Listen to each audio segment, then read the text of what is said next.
आसतु जानिबा बुणा एवं रुआ धान रे घास नियंत्रण केमिति करिबा। आपण ए देखिथिबे जलवायु परिवर्तन जो आमर विभिन्न प्रकार नुआ घास देखा मिलू।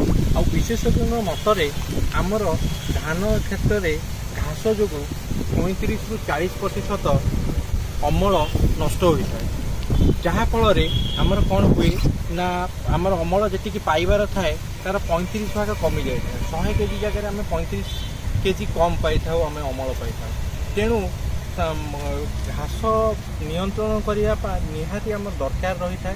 घास नियंत्रण करने आम जदि लेबर लगेवा श्रमिक लगेवा से बहुत परिमाण अर्थ राशि खर्च होता है। तेणु आम जदि घास नियंत्रण को रासायनिक उपाय करवा ताहले आम स्वल्प खर्च रे घास नियंत्रण करिपरिबा। तो घास नियंत्रण करने धान क्षेत्र में बुणा किंबा रुआ धान में दुई प्रकार मुख्यतः तृणनाशक व्यवहार करा जाए। गोटे को प्राक तृणनाशक कहुए, आ गोटे को पूर्ववर्ती तृणनाशक कहुए। प्राक तृणनाशक को प्री इमर्जेंस हर्बिसाइड कहुए और परवर्ती तृणनाशक को पोस्ट इमर्जेंस हर्बिसाइड कहुए। प्री इमर्जेंस हर्बिसाइड भितर आमर अच्छी पायराजोस ऑफ सल्फ्यूरस इथाइल जहाँकि छाती ना आसे, जहाँ एकर को 80 ग्राम दरकार पड़े। यहाँ बाली सहित 20 केजी बाली सहित एकर को अप्लाई कले आम घास बहुत मात्रा कम देखा जाए।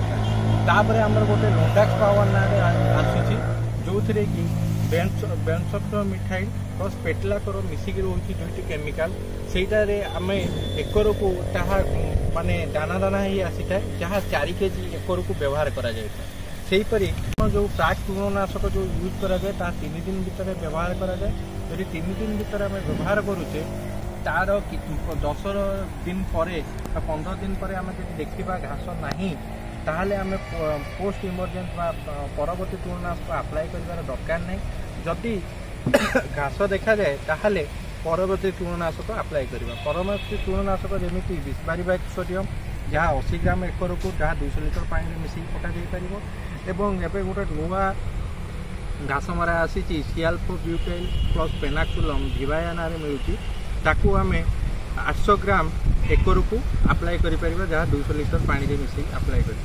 यू जब तृणनाशक व्यवहार करवा ताहले आम देखा आम अमल सठिक मात्रा पाइबा सहित घासर परिमाण कम रही। धन्यवाद।